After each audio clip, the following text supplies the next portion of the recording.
Welcome to the Final Frontiers radio show, where we spotlight inspiring missionary endeavors around the globe. Stay tuned to hear how you can personally get involved, helping the Lord's frontline soldiers effectively advance the gospel where it has never been preached before. Today, we'll have a Final Frontiers debriefing interview from Andhra Pradesh in the country of India. And we'll have a story about a special young girl who's been supported by the Touch a Life program for the last 8 years. So while you were in India, so much stuff happened. You were there for so long. Tell me about Andhra Pradesh. Yes, that state there's a whole lot more jungle in that area, and it's a little bit more near the coast. Sure. So there was a lot more flooding and storms that I saw.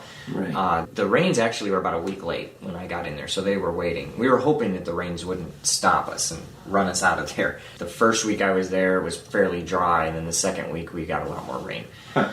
But just getting into that area and meeting Anand Kumar, and he's a neat guy. I actually met him in the United States here. I actually preached with him once in Ohio at a missions conference. I got to meet him and hear some of his stories. And so to finally go there and see where he all started, he started with lepers. And there's a lot of lepers. In fact, the lepers came to him when he was kicked out of his family and actually brought him bananas and fed him. Oh, wow. And then said, "Would you come? We need a preacher." So he has a lot of different places there that are full of, that have leper pastors, leper colonies in that area, and I was able to visit some of them.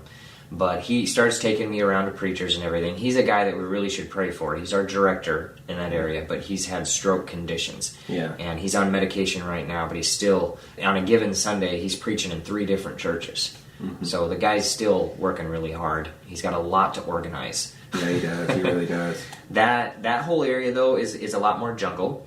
When I came into it, I remember noticing just the darker idolatry. Even coming into Rajamundry and then 30 to 40 miles outside of town where he's at, and then the area where they had me stay, there's just so much more of a darker feeling there, even than when I was in Podili or Hubali, some of these other places. So I noticed that right away. And a lot of my afternoons I spent just researching Hinduism and trying to understand what was around me and what the people believed. So there was a lot that I was able to educate myself on. But during the day he would take me out, and just as Solomon did, take me out, show me different places. But it began to be more tribal. So I would go out to jungle areas. I met a preacher who, we have a biography on him. He went across a river and found these skeletons in a cave. And they had bags, and inside the satchels was actually tracks and things. Yeah. And so he gets saved because of this witness. Somebody still had tracks on them. They died in a cave, and he finds the remains. And so I got to meet this guy. He took me to the river, and for certain reasons, he's kind of scared to cross the river right now. There's people on the other side that are really claiming to be violent, and they don't want him there, and so we didn't cross. So I got to see his church. I got to eat in his home. But earlier that day, when we first came into the jungle territory, we went up and I climbed a water tower and was able to just see the mountains and see the vistas. There's some incredible vistas in Andhra Pradesh of jungle and just wide landscapes. You see mountains in the distance. Yeah. And water buffalo and just all over the place. A lot of fields and everything. Yeah, you climb up though, and it's more green than some of the other areas. It's very beautiful. So it was neat to be able to go into jungles. I miss the jungle because of everything that I do in Peru. I start to get antsy, and I miss jungle. But Indian jungle is very different. There's bamboo thickets there and thorns that are just intense. I don't know how you would cut through it very well. And this is tiger country. So people that understand the story Rudyard Kipling wrote about Jungle Book, that's India. Sure. You know, a lot of people don't think, well, what jungle is that? You've got bears in it. You've got tigers in it. And see, when I'm in Peru, you're never going to see a tiger. That's just, right. You know. Probably not going to see a bear either. It's like there's no lions. There's no lions in the jungle in Peru. You have little kids ask you. I say, jaguar? Yeah, you got jaguars, but you're not going to have Bengal tigers, you know. No. Bengal tigers are India. Yeah. So these are jungles with elephants. They've got bears. They've got tigers. And you don't see that in any other part of the world. And I got to meet a preacher there who, when he used to go before there was a road, he was actually hiding under a tree during a rainstorm and came around the corner, and there's a tiger hiding under that same tree. And they saw each other. Surprise. And I got to see this preacher. I got to talk to him. And he closed his eyes and he prayed. And Kumar tells the story how he just prayed, and when he opened his eyes, the tiger was gone. I love telling that story. He's had preachers out there that have been chased up trees by bears, too. Oh, no. So there's roads now in some of these areas. A few years back, there were not roads. Oh, okay. We stopped a few times along the way, and we saw termite nests and things. That's one of the characteristics also in India. It's not just the termite nests, but also the gigantic banyan trees, which huge roots and hanging roots from the ground that'll start a whole new branch straight up and down. We'd get a whole bunch of preachers together in one place. I guess we had one time when we had about 8 of them come together, and just they're from so far away, so it takes them a lot to travel. Mm-hmm. And they'll come in, they talk to us, and there's just kind-hearted people. There's one little boy there who's like either an orphan or his dad just died, and he had this plug-in fan. And he would plug it in, and wherever we went, wherever me and Anand were, he'd plug it in and set it up right beside us. So we had a fan going, and they invited us to come next door and meet his mom. And so he takes that fan, carries it all the way over there, plugs it in. He finds a little spot, plugs it in, and turns the fan on us. And I thought, wow, what a nice boy! It's hot. It's most hot kids in this country, you come in and talk to them like. They're on their phone. That's great. Yeah. Right, yeah. Get out of here. You got really good-hearted children over there. I'll tell you, we were in one home where I was so thankful to. You talk about how it gets hot, and it's when the fans go out, when the electricity goes out, and you're in the middle of the day, and you're in a little tiny room, and even if you're not eating curry, it's just incredibly hot, and especially when you're trying to speak, you're standing there and you're just pouring sweat. You can't help it because it's sweat's in your eyes, and you can't see. I had one lady there. They were showing how they had turned from idols, and they brought the pictures of their idols out, and they had them sitting there on the counter, and the guy showed them to me. And he's like, get rid of these things. I don't want these anymore. They had just turned from idols, and they wanted us to come in and see their home. And then they gave testimony, each one, how they had turned from idols. And they wiped the tears from their eyes. They tell the story of how they lived in fear. Mm-hmm. Yeah. Well, you preach to them, you stand there, you're talking, and they had us sit on the bed. And there's this lady comes over with a towel, and she's like whipping the air right next to me. Every once in a while, she'd flick my ear. She's whipping it.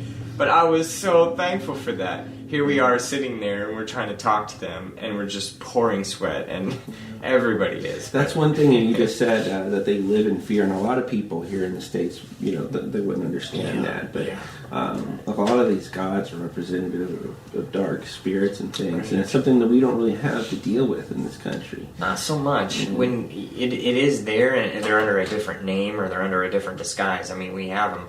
You especially have principalities like a prince over a palady that you talk about in Daniel. I can't imagine what's in India. I mean, you've got spiritual forces there, 333 million gods now that they claim. And all a congregating in this place. They say this is all representative of the personality of the one God. If you want to understand him, you pick a god.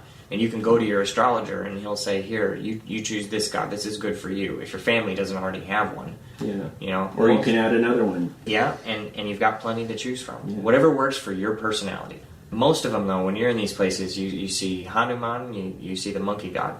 And you see huge 80-foot statues of him. And they're trying to pray for him for strength. I saw so much of him in Andhra Pradesh over and over and over.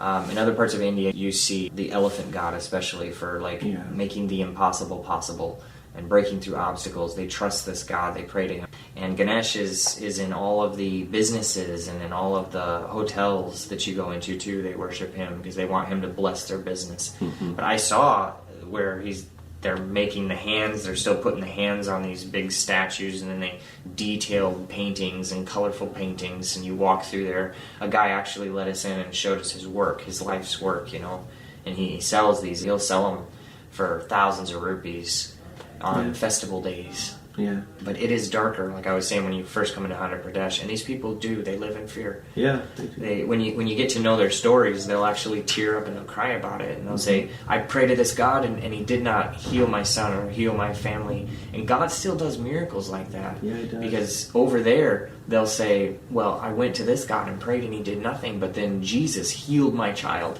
Mm-hmm. I came to the pastor. One of the things they'll say about these pastors is that, I heard this over and over, they call the pastor, get hold of the pastor at 1 or 2 in the morning if they have a need, and he will come to them. And that's why these guys, I mean, they love their people, and their people love them. Yeah.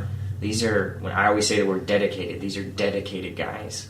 I got to see the orphanage there, of course, that he has, and he also has a school. He really has a need right now. He needs more space because he's got so many of these little kids, little boys, little girls, and the government is saying you've got to get them on different levels. And he's been trying to take care of them in this house that he has. Mm-hmm. But he's got also a very decent-sized orphanage where it's kind of like Solomon, 50 to 60, it's somewhere in there. Right. That's what they run. And it's a lot of kids to take care of and feed. Yeah.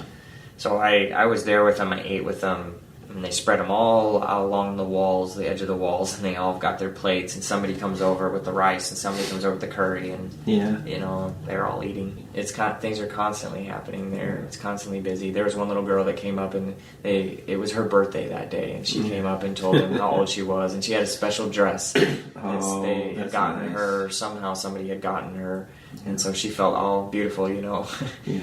But a lot of these kids are really little. Some of them are graduating, though he took me to the school, and he had some of the boys there. I got to meet them.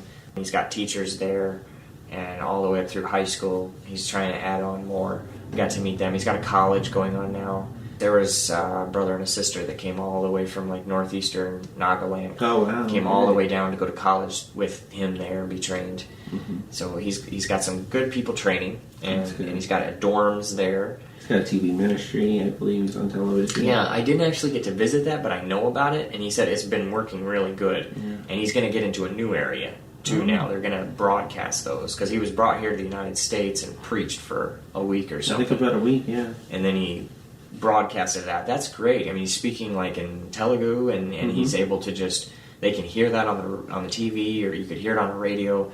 People can hear it. He'll never know how far-reaching that really is. But a lot of people know his name, and he doesn't know them. There was a preacher that he took me to meet, which I spent really the whole day with, because he took me around and showed me other preachers out there, especially in jungle. But he himself, we got back to his place, and wow, he's got a big heart. There's 25 orphan kids or so that are not really well fed, and he's able to take care of 14 of them himself. He just finds a way to do it. And in the back of his church, he's got pots and pans and bowls. He showed me the stacks. It's like there's a Touch of Life program there. It looks like it, but he's paying for it all himself. With what little bit of money. I mean, I don't know how he does it. And him and his wife and his 3 kids are helping in the church. They're a little older, and they're all on board with it. But that church has needs. I mean, I talked about Hanuman, the monkey god, and I told him later, I said, I think that god is angry with what he's doing in that territory, because there's this types of monkeys there that will come in and just run across the roofs. Well, they literally will come and attack his church. He said the last time it happened, he's been fixing the roof for years. They'll come in, they'll grab tiles and break them off, they'll play on his roof. The last time this happened, 30 to 40 attacked his church. They got on his roof and just tore things apart, and now it's leaking. He can't afford to keep fixing. He needs a good roof. Yeah, this guy really needs a good roof. So he's got 14 kids he's paying for. It's interesting. It's a lot like Africa. It's like Kenya, where they're watching for the elephants to come in. India is a lot like that in these tribal areas. You get out there and they've got guard stations out there and prods and things, So if the elephants come across, they're trying to get them to go the other direction. Right. Don't come into our town. Yeah, there's a lot of elephant problems. They hide out in the jungles, and then at night they come across the roads, and they come through the tea fields, or they come across the fields. Trample everything. Yeah. So the elephants cause a lot of problems in that area. Third world problems versus first world problems.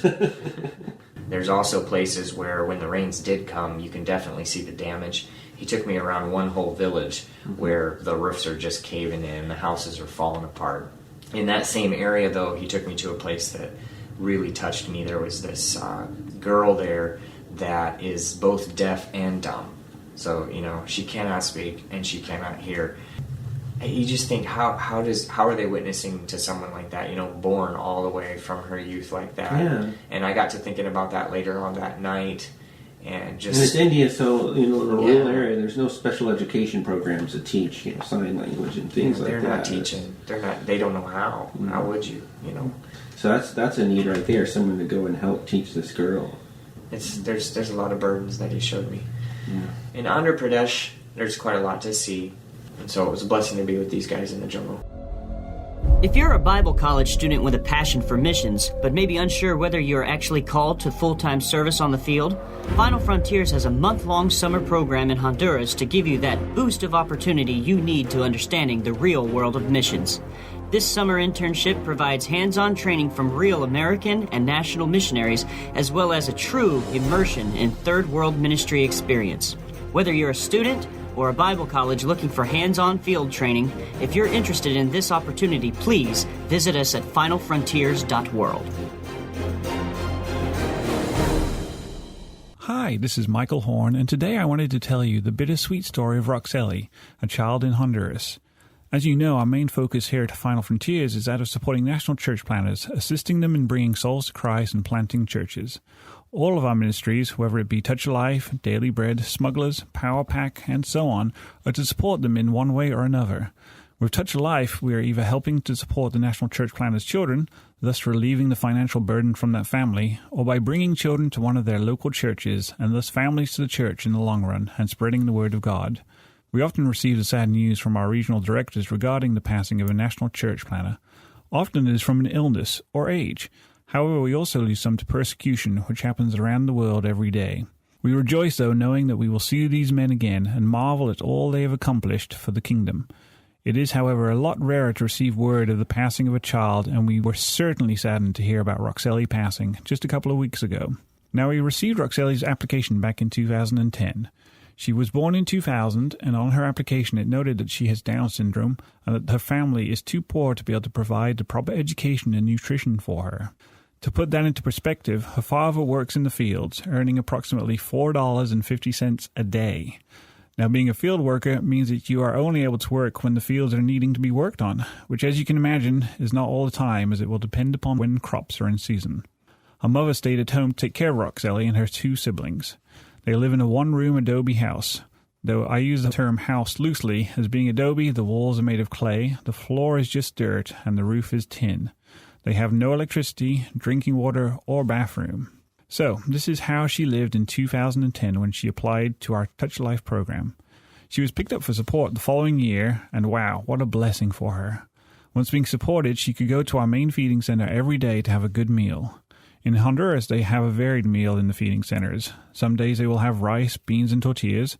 Other days they will have spaghetti, and others they will have chicken, and they will even have soup on some days. While some of these dishes may not sound like much to you, you have to remember that prior to this, the typical meal was more than likely a tortilla with some beans spread onto them. And when I say a tortilla, I really do mean one tortilla. During her support, she wrote many letters back to her sponsor. She mentioned how she had learned about Rachel and Leah. She wrote that every time she prays, she asks God to look over her sponsors and to always light their way, to bless them and their families. For a brief time, she was without a sponsor, as does happen on occasion. Circumstances for the sponsor change where they are no longer able to support their child. During the transition period, the child is still able to go to the feeding center, for we could never turn a child away once they are part of the program. Can you imagine how that would feel to a child? To be given this opportunity, to be fed a nutritious meal, to be fed spiritually daily with Bible lessons, but to then have it taken away because of the circumstances that are out of your control? We couldn't imagine doing that either, and this is part of the reason for our Daily Bread program, to help support those who have been sponsored but have lost their sponsor, to continue to feed them till we find them a new sponsor. Fortunately, within 6 months she had a new sponsor, and might you know, it was one who went on our visionary trip to Honduras. After visiting and ministering with the children and local churches, they fell in love with this child and took her on for support. Most everyone who has been on our visionary trips over the last 7 years would recognize her if I showed them a photo. She always had a smile on her face and would come over to hug any group that was visiting before going inside our main feeding center to eat. Then, on the way out, would be another mandatory hug. And if you ventured into the feeding center while she was there, you would of course get a third hug. Unknown to you, though, is that earlier this year she was raped, but even that did not cast a shadow on her expression of love for everyone. It was a Wednesday morning that her mother came to our feeding center and spoke to our team, saying that Roxelli was sick, vomiting and with diarrhea, and asked for some funds to buy her medicine. We were able to supply with those needed funds, and her mother left to purchase the medicine and return home. Sadly, within just a few hours of that time, Roxelli had passed. We were all saddened and heart-struck by this news. On reflection, though, we rejoice in knowing that she knew Christ, and had it not been for Touch of Life and her sponsors, it would likely be that she would not have known Christ in her heart. She would not have had the daily meals, the medicine, the school uniforms, learn to sing, memorize Scripture, and learn the Bible. What a difference the love of a sponsor and the support of $35 a month can make in the life of a child. After speaking with Keith Penny, one of our men on the ground in Honduras, he said, "You know, we do all this to touch the lives of these children, but in the end, it is they who touch our lives." He said it, just as it says in Acts 20, verse 25, "It is more blessed to give than to receive." So while we are sad at the loss, we rejoice in knowing that Roxelli is settled in her new home with her eternal sponsor. If you are at all curious in finding about how to become a sponsor of one of our Touch of Life children, then please visit our website at finalfrontiers.world. You can also give us a call at 800-522-4324. In third world countries, the only truth that many children know is hard work in the hot sun and an expectation of a life of disease, hardships, hunger, cursings, and abandonment. We can't change where they live, but we can change how they live. We can touch their life and make a difference. With hundreds of millions lying on the brink of starvation, would you say with our Lord, "Suffer little children to come unto me, and forbid them not"? If you would like to sponsor a child, visit us at finalfrontiers.world.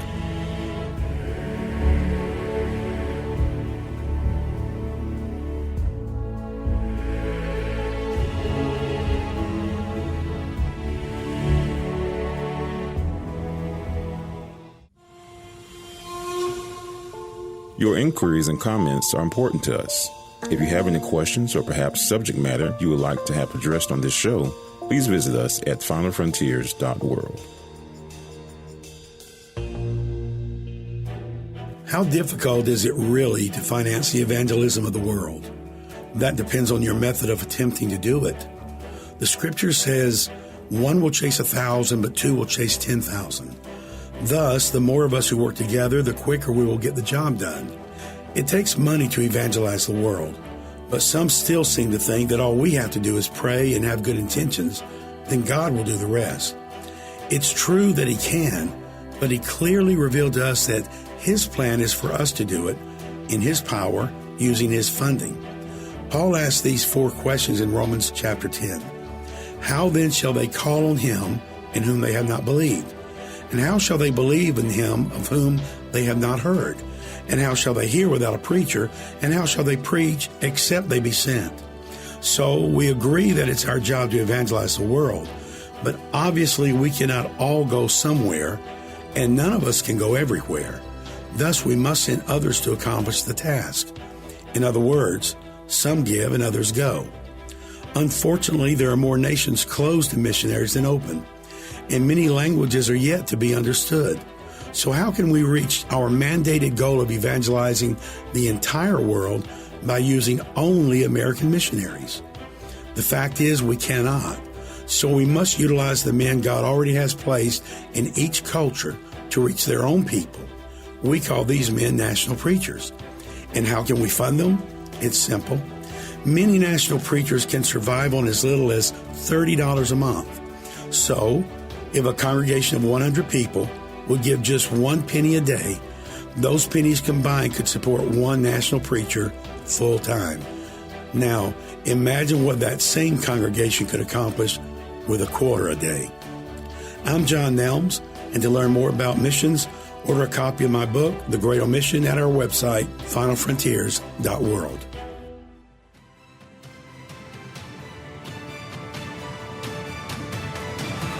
You've been listening to the Final Frontiers radio show, funded by sponsors like you.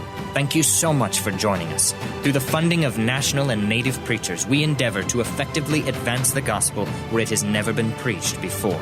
If you want more information, visit www.finalfrontiers.world. That's finalfrontiers.world.